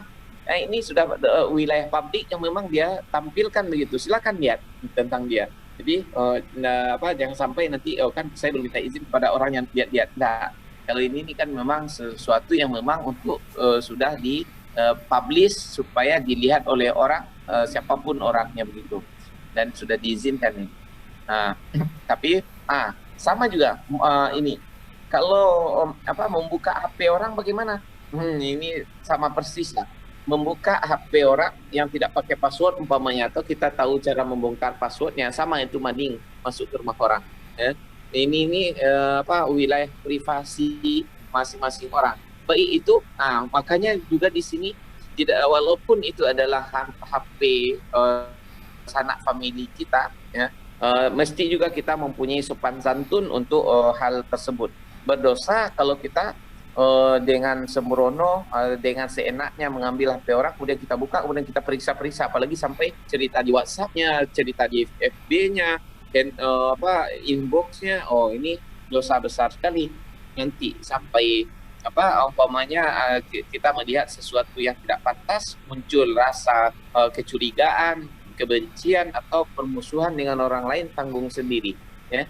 Jadi ini adalah perbuatan termasuk yang tidak dibenarkan di dalam agama kita. Ya, Wallahu a'lam bishawab. Ada lagi Pak Dokter? Ya, alhamdulillah, terima kasih Ustadz. Sambil kita nunggu pertanyaan dari teman-teman, masih definisi ini Ustadz, ya. Ya. Apakah definisi tamu nih secara syariah sama nggak nih dengan definisi tamu dalam bahasa Indonesia? Karena kan kita tadi ada ikramud doif, ya, tentamu, ya. Ya. Ada lagi zair, tamu juga tuh, ya, peziarah, ya. Ya, jadi sebatas mana nih ada beda kultur, ya. Kalau Indonesia kan semua sama lah tamu, ya. Yang mana nih yang berlaku, ya, untuk yang ini seperti apa, untuk yang itu seperti apa, ya. Terima kasih Ustaz. Ya, kalau kita lihat di dalam hadis, mangkana yu'minu billahi wal yaumil akhir falyukrim dhaifahu, ya. Siapa yang beriman kepada Allah dan hari akhir, hendaklah dia memuliakan tamunya. Dan kita lihat penjelasan tentang tamu yang lain, bahwasanya dhaif itu boleh tinggal di tempat rumah orang yang dia bertamu tersebut, duyufnya dia harus bisa tinggal di sana itu selama 3 hari dan tidak ditanya-tanya oleh tuan rumah, kamu mau apa gitu. Setelah 3 hari baru dia ditanya. Nah, ini yang dhaif, yang sebenarnya dhaif, ya, yaitu orang yang bertamu dan dia menginap di rumah kita. Dan bagi orang Arab dulu tuh, ini untuk tamu semacam ini dimuliakan sekali dengan menampilkan makanan yang istimewa yang disebut dengan kiro begitu. Dan itu diberikan secara cuma-cuma gratis kepada tamunya tadi. Ini tamu yang dhaif itu. Kemudian selanjutnya adalah zair, ya. Zair tadi itu orang yang ziarah, datang sebentar begitu. Ini termasuk kedua-duanya orang yang sebelum dia masuk ke rumah tuan rumahnya itu, ya, sebelum dia datang ke rumah tuan rumahnya, baik itu dia dhaif atau zair, sama hukumnya. Ya, kalau zair kan sebentar-sebentar begitu, ya, seperti kita mungkin datang ke teman-teman kita yang dekat, mungkin berhari-hari, bermalam-malam di sana, tapi mungkin setengah jam, 5 menit begitu. Ini kita disebut dengan zair, dan ini juga berlaku, hukum ini berlaku untuk dia, ya, hukum ayat ini juga berlaku. Dan lebih utamanya ini, ya, lebih utama bagi orang yang ziarah sebentar-sebentar itu, ya, boleh jadi dia sering datang begitu, dan dia harus berhati-hati jangan sampai terjadi hal yang tidak kepada tuan rumah. Ikhwati fillah rahimakumullah, saya pernah punya pengalaman. Tadi kita menceritakan tentang tamu yang datang gitu, supaya jangan berhati-hati melihat isi rumahnya, atau atau anak-anak itu harus minta izin kepada orang tuanya sebelum masuk ke dalam kamar orang tua. Nah, ini harus ya. Saya pernah punya pengalaman ketika di Mesir dulu, ada seorang anak murid saya, dia ini apa namanya pikirannya lebih duluan apa dewasa biologisnya itu terlalu cepat begitu ya. Pak dokter pasti lebih paham dengan itu. Kemudian perangainya agak aneh begitu. Kemudian kita disuruh untuk mengilat ya, memperbaiki anak ini, karena saya guru agama begitu, digabungkan langsung dengan apa istilahnya itu konseling gitu. Kemudian saya sering menanya-nanya saya tanyai dia segala macam begitu, bagaimana kondisi di rumah. Ternyata dia curhat kepada saya, Pak, katanya saya ini begini karena begini. Saya pernah memergoki bapak saya dengan lagi berada di atas ibu saya gitu. Nah, ini kan kenapa dia buka pintu apa tanpa diketuk-ketuk, ternyata ya lagi tidak pas masanya. Nah, ini sangat mempengaruhi pikiran anak setelah itu dan merusak dia. Nah, makanya turunlah aturan dari Allah Subhanahu wa taala seperti ini. Dan juga berapa banyaknya kejadian-kejadian yang tidak benar begitu dalam keluarga yang tidak ada aturan begitu, tidak menghargai, tidak mengindahkan peraturan-peraturan semacam ini, ya seleweran saja di rumah itu. Nah, akhirnya nanti yang terjadi adalah kenakalan pada diri anak. Kemudian juga di dalam sebuah riwayat yang disampaikan oleh Ibnul Qayyim di dalam kitab Da'wah Dawa, katanya ada seorang muazin di sebuah masjid di Mesir itu, pada akhirnya dia menjadi murtad gara-gara apa? Suatu kali ketika dia naik ke atas menara untuk mengumandangkan azan, dia melihat ke bawah. Kemudian ternyata di bawah itu ada seorang anak gadis lagi mandi di dalam di belakang rumahnya begitu, atau di tempat itu. Ya, orang dulu kan tidak bertutup-tutup lah begitu di atasnya, di samping-sampingnya saja. Kemudian jatuh matanya ke arah sana, padahal dia mau azin gitu. Kemudian dia tidak jadi azan, dia turun, kemudian dia temui keluarga perempuan itu. Kemudian dia tanya, ternyata itu adalah anak gadis seorang Kristen. Kemudian dia lamar anak gadis ini, kata orang tuanya, saya tidak akan menikahkan anak saya dengan orang Muslim, ya bukan orang beragama Nasrani. Kemudian dia ngotot, kamu boleh menikahi anak saya dengan syarat kamu pindah agama ke Nasrani. Apa yang terjadi? Ya, karena sudah terlanjur matanya seperti yang disebutkan tadi, kobaran api yang besar berasal dari percikan api yang kecil terjadi pada dirinya. Berkobar-kobar hawa nafsunya, akhirnya dia bersedia untuk murtad dari agama Islam demi menikahi anak gadis ini. Ketika dia selesai menikah di malam harinya, malam pertamanya dia dipersilahkan untuk naik keranjangnya. Belum lagi apa-apa, dia dengan istrinya, atap rumahnya roboh ke bawah dan menewaskan suami istri yang baru ini, ya, dan orang yang murtad gara-gara nikah tadi. Fata minhu dunya wal akhirah, hilanglah dari dia dunia dan akhirat gara-gara pandangan mata awalnya. Jadi ibu bapak yang dimuliakan Allah, ini barangkali penjelasan yang dapat saya sampaikan tentang dhaif zair atau perbedaan keduanya. Tetapi yang inti kedua-duanya itu adalah orang yang harus mematuhi aturan Allah ini, aturan syariat ini. Ya, terima kasih Ustaz. Teman-teman silakan kalau ada yang mau bertanya. Satu lagi Ustaz, ada hadis riwayat Bukhari Muslim ya, tidak halal seseorang bertamu sehingga menyulitkan tuan rumah. Saya sering dengar tuh dulu masih kecil. Batasannya seberapa itu Ustaz?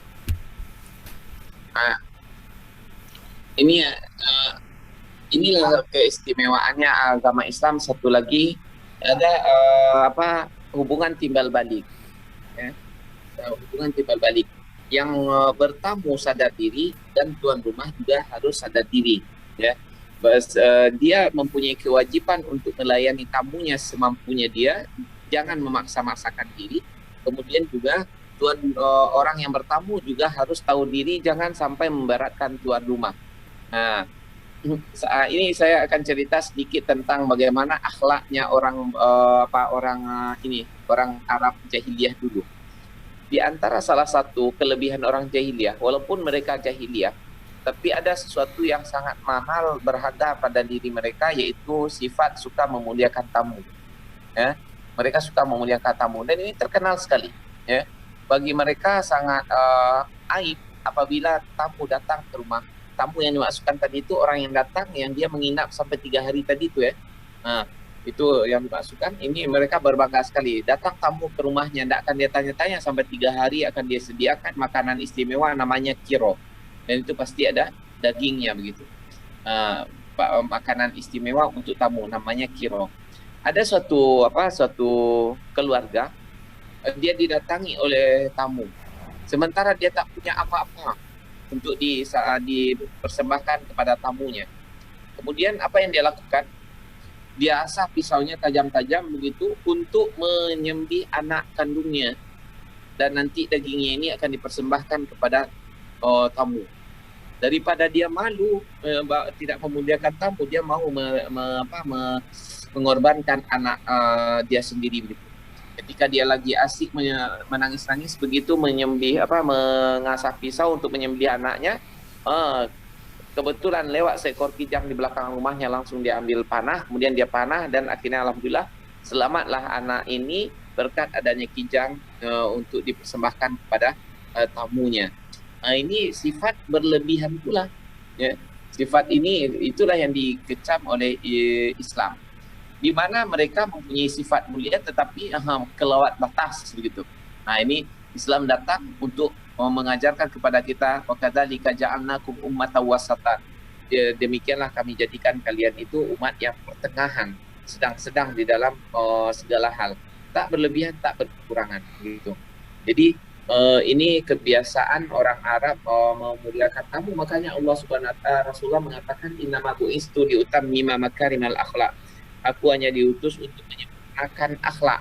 Di mana akhlak mereka sudah mulia, suka memuliakan tamu, tetapi berlebihan maka di stop oleh Rasulullah, jangan sampai demikian.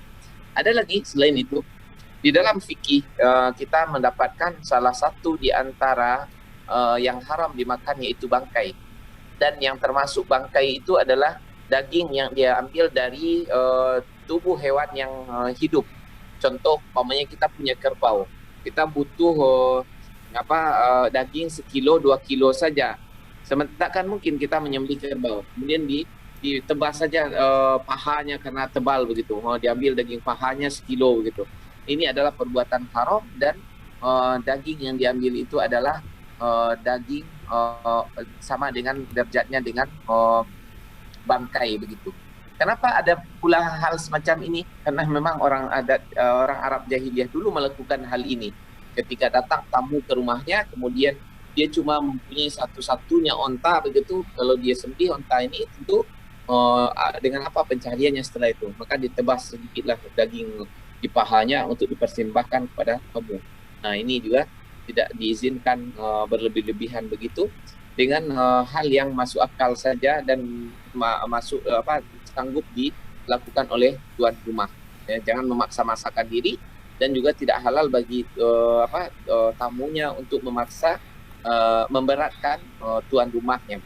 Wallahu a'lam bishawab.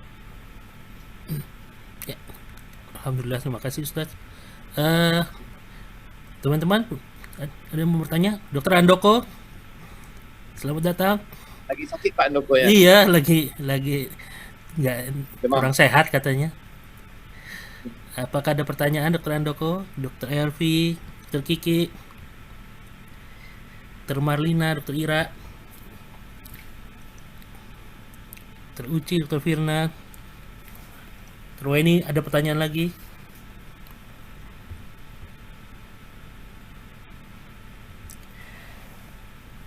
Assalamualaikum. Nah, ya.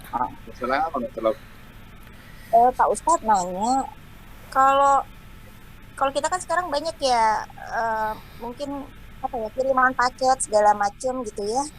Nah, itu harusnya bagaimana ya, Pak? Kadang kadang minta cepet-cepet, terus apa ya, terus kadang minta difoto segala macam. Nah, ini Pak gimana, Pak? Oh, ini paket ya, paket datang begitu. Iya, Pak, kan kadang paket datang nggak mengenal waktu ya. Hmm, Terus ya. ya ini sekarang sih relatif lebih sekarang tamunya tamu Gojek ya, Pak, daripada tamu Orang Tamu tamu orang, kurir, tamu kurir tamu antar kurir. Pak ya sekarang Pak Nah, Ustadz. iya, yang Dan punya. sekarang biasanya hampir separohnya minta bukti sudah mengantarkan pakai foto. Pakai di foto juga tuh Sohibul Baitnya yang nerima. ah, kalau masalah kurir ini atau paket ini sebenarnya itu bukan tamu dia. Itu sebenarnya orang yang kita minta untuk datang ke rumah kita. Jadi nggak Hakikatnya dianggap tamu ya, kita Pak? yang minta. Ya, jadi sebenarnya kita yang meminta dia datang ya, untuk mengantarkan barang yang kita pesan. Jadi untuk seperti ini, untuk hal ini kita tidak memperlakukan dia sebagai tamu, tetapi dia ke rumah kita wajib seperti tamu. Ya, dia ke rumah kita wajib seperti Zaid tadi, orang yang berziarah. Haram bagi dia untuk mengintip begitu ya.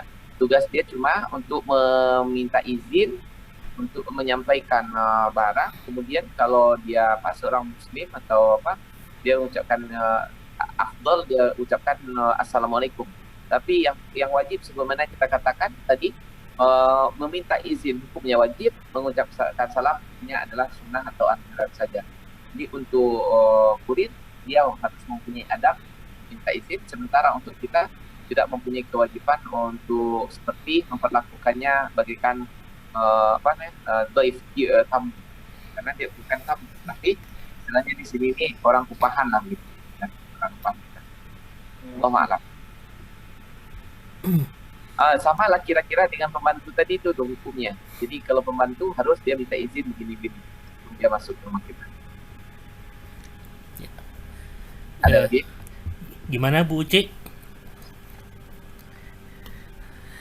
Eh, Satu lagi Ustaz, ingat tadi Ya. pertanyaan perkembangan dari pertanyaannya Bu Weni ya. Bagaimana kalau dalam tanda kutip tamu tak diundang yang masuk ke dalam inbox atau ke dalam panggilan kita nih ya, yang sifatnya dia dapat nomor kita entah dari mana, kemudian menawarkan pinjaman, menawarkan apa, gitu. Apakah sebenarnya nih berlaku nih untuk adab seperti bertamu ya? Karena kalau kita lihat sebenarnya sedih juga yang seperti itu, banyak yang saudara-saudara kita sama muslim juga gitu loh ya, dapat nomornya juga Ya. tidak hak gitu ya, entah dari mana Ya. tanpa izin gitu. Gimana menurut pandangan Ustadz? Ya, jelas lah Pak, itu termasuk adab untuk berinteraksi kepada orang, apalagi sekarang apa dengan nomor-nomor itu harus ada seizin orang itu kita menghubungi. Kan kita menyebarkan nomor itu sembarangan, ya. Kecuali kalau dia memang adalah publik yang orang yang bekerja untuk publik begitu. Silahkan saya ini adalah memberikan jasa begini-begini. Kalau dia menelpon kita sesuai dengan yang kita iklankan, itu adalah merupakan sesuatu yang mesti kita layani. Kenapa kan kita yang mengiklankan? Tetapi kalau kita tidak mengiklankan seperti itu, maka dia tidak mempunyai hak untuk apalagi seperti itu pinjol itu ya. Orang tidak membutuhkan segala macam, justru merusak orang begitu. Nah, ini perlu dihati-hati. Kemudian mungkin juga ada pertanyaan Pak Dokter, ya. Apakah kalau kita memutuskan umpamanya memblokir WA orang atau FB orang itu, apakah kita berarti memutuskan silaturahim? Ya tidaklah, ya, karena tidak demikian. Dan ini kan cuma sarana yang hakikat silaturahim itu adalah pertemuan kita langsung, kemudian tidak terjadi permusuhan-permusuhan. Nah, ini harus dipelihara. Tetapi kalau adab-adab seperti di media massa tidak digubris, kemudian akan menyusahkan orang, itu sama haknya seperti ketika orang datang ke rumah kita kemudian dia minta izin, kita nggak siap, ini kita boleh saja untuk menyuruh dia, tolong datang lain tadi, tolong pulang dulu karena saya sekarang belum siap untuk menerima tamu karena kondisi saya begini-begini. Ini adalah hal yang biasa dan diakui oleh Islam, dan orang yang bertamu harus legowo, ya, harus terima apa yang dikatakan oleh tuan rumahnya. Jangan ngotot terus, apalagi sampai disiarkan di FB, ini orang songong sekali, saya minta izin tidak diizinkan gitu. Nah, hukum Allah mengatakan demikian, ya. Nah, apalagi kalau kita zaman sekarang, kita sudah bisa sebelum datang ke rumah orang terlebih dahulu me-WhatsApp dia atau menelpon dia, bolehkah saya bertamu? Tidak nyerobot saja. Nah, ini ya ada di dalam sebuah buku saya baca dulu, adab-adab begitu ketika seseorang umpamanya dia bertamu ke rumah orang lain. Nah, seseorang bertamu ke rumah kita, sementara kita tidak tahu kita tidak suka kedatangan dia ini. Orang yang datang ini kita tidak suka. Nah, ini salah satu cara bagi orang itu, di belakang pintu rumahnya sudah disediakan pakaian seperti dia akan keluar rumah gitu. Ya, dia pakai topinya seolah-olah dia akan berangkat. Pas dibukakan pintu, kebetulan kamu datang, saya lagi mau keluar. Nah, begitu kan? Jadi supaya enak menyuruh tuan rumah tamunya ini pergi. Dan kebetulan kalau dia adalah orang yang dia sukai, ya, dia lakukan ketika dia ketuk pintu, oh ini orang yang saya sukai sekali. Dia pakai pula pakaian seperti itu. Pas sekali saya baru datang, Anda datang pula, gitu kan? Seolah-olah senang sekali gitu. Nah, ini salah satu di adab-adab atau cara-cara yang mengandung tauriah, tapi tauriahnya ini adalah tauriah yang menyelamatkan, itu tauriah yang bagus lah gitu. Allahu a'lam, Pak. Ya, terima kasih Ustaz. Gimana teman-teman, masih ada yang hendak bertanya? Itu topiknya seru nih sebenarnya nih. Dan praktikal karena sehari-hari itu pasti pakai. Iya. Pak Ustadz tadi mau menyambung tadi ya, kalau cara menolak itu ya Pak Ustadz ya. Tadi kan dibilang boleh pura-pura kita mau pergi gitu ya. Seperti itu misalnya. Itu dibolehkan ya, dalam arti ya nggak apa-apa gitu, padahal orangnya kan udah minta izin untuk bertamu sama kita gitu. Terus yang kedua, kalau misalnya kita menolaknya itu dengan cara tidak, tadi kan kata Pak Ustadz tuan rumahnya bilang kamu pulang aja gitu, saya belum siap gitu ya Pak Ustadz, dalam arti kan berarti harus ngomong dulu sama si tamunya gitu ya. Kalau misalnya kita ya udah diam aja di rumah pura-pura nggak dengar, itu juga boleh ya Pak Ustadz ya? Oh, boleh juga. Itu. Kalau kita umpamanya tidak suka kepada tamunya tersebut, kita buka-bukakan pintu, kemudian kita berdiam saja, itu juga boleh. Ya. Dan seperti tadi yang dilakukan oleh Umar bin Khattab, ya, dia tak buka-bukakan pintu dan tamunya harus tahu diri. Dengan dia salah satunya itulah makanya Bu Dokter, kita sampaikan hal ini. Kadang-kadang kita bertemu dengan orang yang dia tidak tahu aturannya atau secara syariat dia baik, bukan orang jahat begitu ya, tapi karena dia tidak tahu, dia kadang-kadang nyetok terus begitu, ngotot.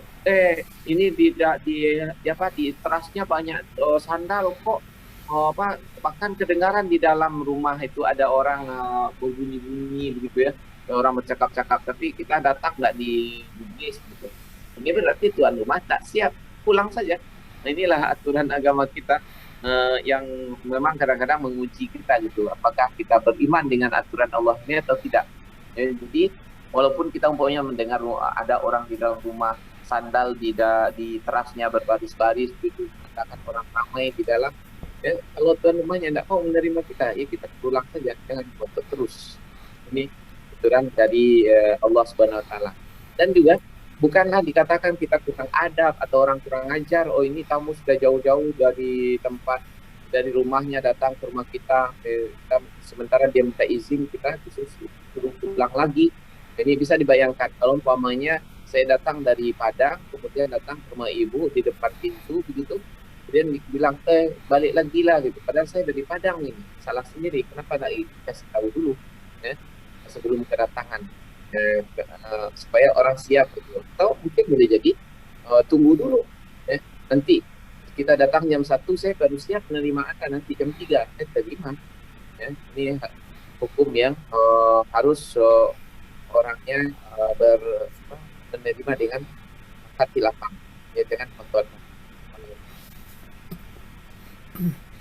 Ya, terima kasih Ustaz. Terima kasih Pak Ustadz. Menarik, contoh-contohnya menarik tadi Ustaz.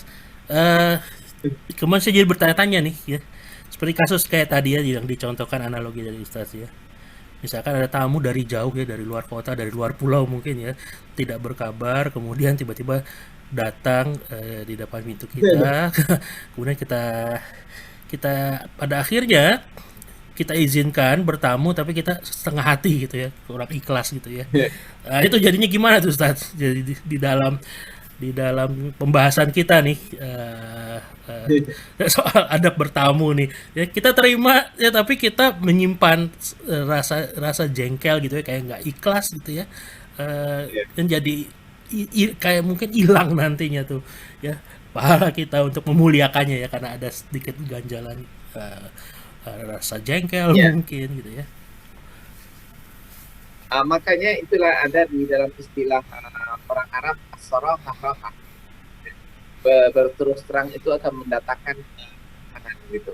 Makanya kita mungkin perlu juga mempunyai sifat seperti orang Arab. Apa yang terasa sampaikan, Bang. Jadi disampaikan saja. Enggak perlu dia orang tersinggung gitu kan. Tapi itu yang sama-sama nanti kita menjadi rahah ya, sama-sama tenang, sama-sama puas. Jadi kalau seperti kondisi begitu kan, ya inamal a'malu binniyat, berarti kita nggak ikhlas menerimanya, nggak ada unsur keterpaksaan begitu ya. Nah ini mungkin kalaupun kita akan terima, kita paksakan pula ulang untuk ikhlas kayak dokter. Kita paksakan untuk ikhlas ya, supaya pahalanya sempurna. Nanti jangan kita sudah capek, kita juga sudah rugi malah nggak ada pahalanya gitu. Ini betul juga, ikhlas itu perlu latihan, dan ikhlas itu pasti ada ujian. Kalau lurus-lurus saja mudah-mudah, makanya lah orang ikhlas pahalanya surga ya, kata Ustaz Abdul Somad kan gitu. Kalau dia mudah-mudah saja, ininya hadiahnya cuma kita sangin katanya, tidak segera. Ya. Masih ada satu lagi begini ya? Di dalam agama kita kan setiap perbuatan yang mendapatkan nilai pahala besar itu pasti susah ya. Tidak ada kerjaannya mudah-mudah ringan-ringan begitu, tapi dia dapat pahala besar. Ini sama saja ngomong kosong ya. Istilahnya itu kerjaan sederhana gajinya besar, itu nggak mungkin lah.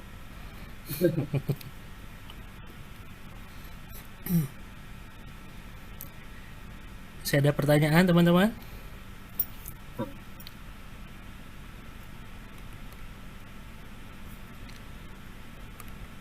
Bu Kiki mungkin mau nanya, Bu Elvi,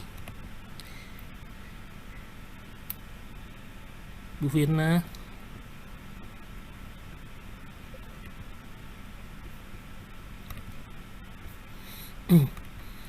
Ya, mungkin kalau sudah nggak ada pertanyaan lagi ya. Subhanakallahumma wa bihamdika asyhadu an la ilaha illa anta astaghfiruka wa atubu ilaik. Alhamdulillahirabbil alamin. Alhamdulillah kita panjatkan atas nikmat kesempatan bisa menimba ilmu hari ini dari Ustadz Zulfi mengenai adab bertamu ya, sebuah hal yang praktikal dan setiap hari pasti kita berjumpa ya. Semoga ini kedepannya membuat perbaikan buat saya pribadi dan juga buat kita semua ya, supaya apapun gerak langkah kita selalu dalam ridha Allah Subhanahu wa taala.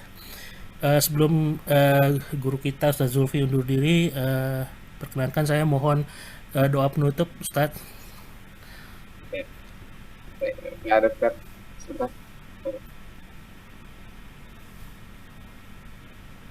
Bismillahirrahmanirrahim. Na'udzubillahi minasyaitonirrajim. Bismillahirrahmanirrahim. Alhamdulillahirabbil alamin wassalatu wassalamu ala asyrafil anbiya'i wal mursalin wa ala alihi wa sahbihi ajmain. Ya Rabbana lakal hamdu kama yanbaghi li jalali wajhikal karimi wa azimi sultani. Allahumma salli ala Muhammadin fil awwalin, Allahumma salli ala Muhammadin fil akhirin, Allahumma salli ala Muhammadin fil malail a'la ila yaumiddin. Rabbana zalamna anfusana wa illam taghfir lana wa tarhamna lanakunanna minal khasirin. Ya Allah, kami telah menzalimi diri kami sendiri dengan kezaliman yang banyak. Kalau tidaklah karena ampunan darimu, sungguhlah kami terjatuh kepada hamba-Mu yang merugi. Rabbana la tu'akhizna in nasina aw akhtana. Ya Allah, janganlah azab kami karena kami lupa atau kami tersalah. Rabbana la tahmil alaina isran kama hamaltahu 'alal ladzina min qablina. Ya Allah, jangan bebankan kepada kami beban yang Kau beratkan kepada orang-orang sebelum kami. Rabbana wa la tuhammilna ma la taqata lana bih. Ya Allah, jangan bebankan kepada kami sesuatu yang kami tidak mampu untuk mengembannya. Waghfir lana warhamna anta maulana fansurna 'alal qaumil kafirin. Ya Allah, ampunilah kami, rahmatilah kami, dan bantulah kami terhadap orang-orang yang kafir. Rabbana la tuzigh qulubana ba'da idh hadaitana wa hab lana min ladunka rahmah innaka antal wahhab. Ya Allah, jangan biarkan hati kami tergelincir setelah Engkau menunjuki kami. Ya Allah, berilah kami rahmat. Ya wahai Tuhan yang Maha Pengasih lagi Maha Penyayang. Rabbana innaka man tudkhilin nar faqad akhzaitah wa man lizzalimina min nasir. Ya Allah, Tuhan kami, sesungguhnya barang siapa yang Engkau masukkan ke dalam neraka, maka sungguh telah Engkau hinakan ia, dan tidak ada lagi bagi orang-orang yang lalim seorang penolong pun. Rabbana innana sami'na munadiyan yunadi lil imani an aminu bi rabbikum fa amanna. Rabbana faghfir lana dzunubana wa kaffir 'anna sayyi'atina wa tawaffana ma'al abrar. Ya Tuhan kami, sesungguhnya kami mendengar seruan yang menyeru kepada iman, yaitu berimanlah kamu kepada Tuhanmu, maka kami pun beriman. Ya Tuhan kami, ampunilah bagi kami dosa-dosa kami, dan hapuskanlah dari kami kesalahan-kesalahan kami, dan wafatkanlah kami beserta orang-orang yang berbakti. Rabbana wa atina ma wa'adtana ala rusulika wa la tukhzina yaumal qiyamah innaka la tukhliful mi'ad. Ya Tuhan kami, berilah kami apa yang telah Engkau janjikan kepada kami dengan perantaraan Rasul-Rasul Engkau. Dan janganlah Engkau hinakan kami di hari kiamat. Sesungguhnya Engkau tidak menyalahi janjimu. Rabbana ighfir lana wa liwalidina warhamhum kama rabbawna shighara. Ya Allah, ampunilah dosa kami dan dosa kedua orang tua kami, dan rahmatilah keduanya sebagaimana mereka mengasihi kami ketika kami waktu masih kecil. Rabbana aslih lana dinana alladhi huwa ismatu amrina. Ya Allah, perbaikilah agama kami di mana dia adalah pusat dari kehidupan kami. Wa aslih lana dunyana allati fiha ma'ashuna, dan perbaikilah dunia kami di mana kami hidup di sana. Wa aslih lana akhiratana allati ilaiha ma'aduna, dan perbaikilah akhirat kami di mana itu adalah tempat kami kembali. Wa aslih lana akhiratana allati fiha ma'aduna waj'alil hayata ziyadatan lana fi kulli khair waj'alil mauta rahatan lana min kulli syarr. Ya Allah, jadikanlah bagi kami kehidupan ini untuk pundi-pundi penambah kebaikan kami di akhirat kelak, dan jadikanlah kematian bagi kami sebagai istirahat daripada segala kejahatan. Allahumma la tada'lana dzamban illa ghafartah. Ya Allah, jangan biarkan ada sedikit pun dosa-dosa kami melainkan Engkau ampuni. Wala hamman illa farajtah, dan tidak ada rasa gundah gulana melainkan Engkau keluarkan kami dari kesusahan itu. Allahumma ighfir lana dzunubana wa Rabbana atina fid dunya hasanah wa fil akhirati hasanah wa qina adzabannar. Subhana rabbika rabbil izzati amma yasifun wa salamun alal mursalin wa akhiru da'wana anil hamdulillahi rabbil alamin. Aqulu qouli hadza wa astaghfirullah li wa lakum. Mohon maaf atas segala kekurangan dan terima kasih atas segala perhatian dari Bapak Ibu dokter sekalian ya. Mudah-mudahan Allah Subhanahu wa taala terima amal kita ini sebagai amal soleh, nanti akan memberatkan kebaikan kita di akhirat kelak. Assalamualaikum warahmatullahi wabarakatuh. Waalaikumsalam warahmatullahi wabarakatuh. Terima kasih Pak Ustadz. Waalaikumsalam Sama-sama Ibu. warahmatullahi Sama Ibu semuanya Ibu. Ya. Bapak Dokter semuanya. Terima kasih Ustadz Zulfi atas ilmu yang kita dapatkan kali ini. Mohon maaf jika dalam penyelenggaraan ada khilaf ucap dan sikap saya ya dan Sama-sama kita Pak semua. Dokter. Terima kasih juga buat teman-teman atas atensi dan antusiasmenya. Insya Allah kita berkesempatan untuk silaturahmi kajian lagi 2 minggu dari sekarang. Saya sebagai pemandu acara undur diri. Billahi taufik wal hidayah. Wassalamualaikum warahmatullahi wabarakatuh. Waalaikumsalam. Terima kasih Pak Ustadz. Terima kasih